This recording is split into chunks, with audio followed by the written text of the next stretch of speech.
The Lisheen. This was used as a burial ground for unbaptised and stillborn children until roughly 1959 to 60. It is not known when it came into use for this purpose, but it is mentioned in the Ordnance Survey letters of 1837 and referred to as Lisheen na Báistí.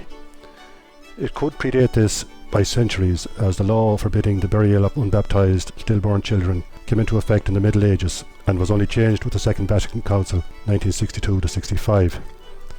It is called the Lisheen as it resembles a ring fort, but it is in fact a ring barrow, which has been dated by archaeologist Gerry Connolly to 4,000 to 4,500 years old. So, as well as its significance as a children's burial ground and its meaning to so many families in Tullyrow, Lishinataig, Aghrane and Clonruff, it is also of great archaeological importance, probably as fine an example of a ring barrow as you will find, with the burial mound in the centre surrounded by a very well preserved earthen bank. It's not known how many babies are buried here, but it could be hundreds depending on how long it was in use for this purpose. It is a very peaceful, tranquil place and well worth a visit, whether you have a relative here or are interested in archaeology and history. It's hoped to have work carried out here soon, to have the entranceway into the Lisheen cleared of scrub and to put in a footpath and to make the whole site more accessible. This ring fort here, we refer to it as the ring fort on the avenue because it's bisected by the avenue, which is it's very unusual because the old people were very superstitious about ring forts and thought of them as being occupied by supernatural spirits, hence the term fairy fort. This was actually habitational, a proper ring fort.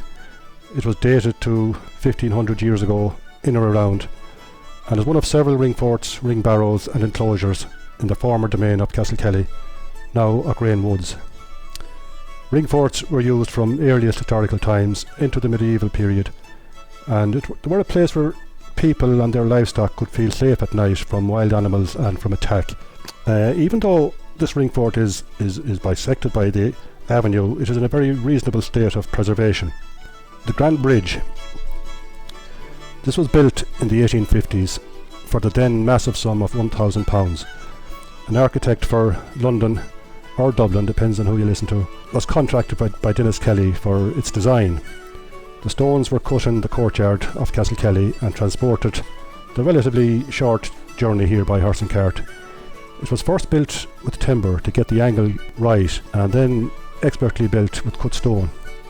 Some consider it an expensive extravagance, but most people admire the great stonework to be seen here and the elegance of the structure.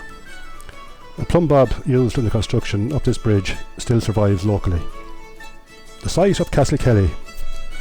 John O'Donovan, in his Ordnance Survey letters written from the castle in 1837, states that he was informed that the original castle, the square tower, dates to the 13th century.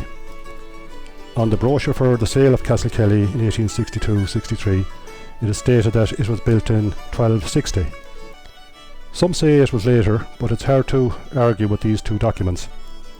There was at least 2 or possibly 3 extensions to the castle, the latest probably the one carried out by Dennis Kelly in the 1820s, where the stone from the monastery in Aghrane were used for this purpose. I think we all know the story of the holy water font from Aghrane, which is still down there at that site in Aghrane. And for those who don't, the story goes that when the holy water font was loaded onto a horse's cart, that the horse refused to budge with it. So the workmen who were loading the carts, they took down the holy water font and they just left it at the side of the bank, the earthen bank, which surrounds Aghrane, and is there to this day to be seen. This was a U-shaped structure with the front facing the avenue. The cut stone bay window at the front of the castle can be seen today at the front of Atleague Church, where it serves as a sacristy. It was slightly modified on its arrival in Atleague, but is still very recognisable as the bay window of the former Castlekelly. There are several photographs and drawings of Castlekelly, and it was a fine building. Christopher Neville Bagot bought most of the estate in 1863, and in 1902 the Bagot family put it up for sale. It was purchased by the Land Commission, who in turn sold the house and the domain area to the Forestry Commission. The house was then occupied by the head forester, but it was burned during the War of Independence. and finally it was demolished in 1951-52. The soup kitchen. This building can be seen on the first edition Ordnance Survey map and was an annex really built onto the walls of the wall garden. It was used as a soup kitchen during the famine, and whatever one thinks of the then landlord, it's possible those of us with Ballygar blood in our veins might not be here if it wasn't for that soup kitchen. Dennis Kelly was enormously active in and headed up the local famine relief committee. He had a lot of work carried out in the locality which gave much needed employment and was constantly seeking more aid from the authorities. The famine pot which was used here to feed the starving is still in the Ballygar area, in the possession of an elderly couple who, if there was a little museum in Ballygar, they would donate it. Now there's an idea. The plumb bob from the Grand Bridge would also be donated. Two significant artefacts from the history of Castlekelly. The nursery.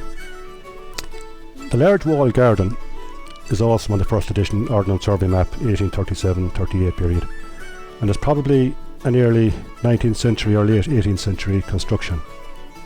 It contained an aviary and many plants, shrubs, trees, fruit trees and vegetables.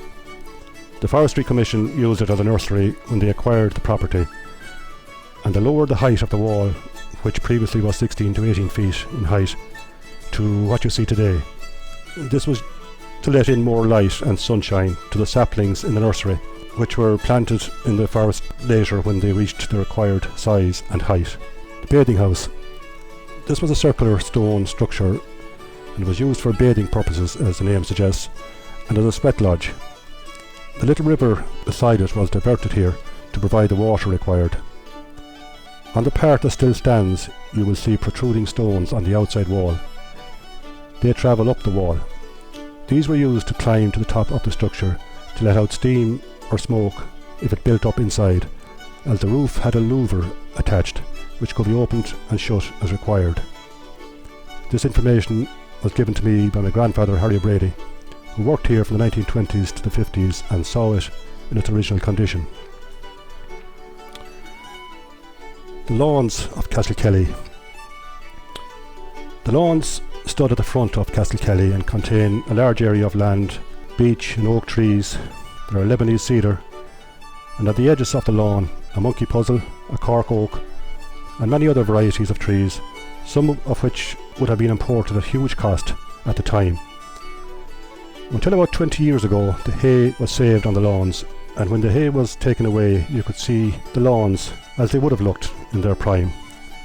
You can still see the large green areas and the many varieties of trees in this very beautiful place. During the spring and summer you can also see snowdrops, bluebells, rhododendrons, foxgloves throughout the woods. There are many forms of wildlife: deer, squirrels, pine martens, foxes, hawks, buzzards and many varieties of songbirds. Truly a terrific amenity on the doorsteps of the town.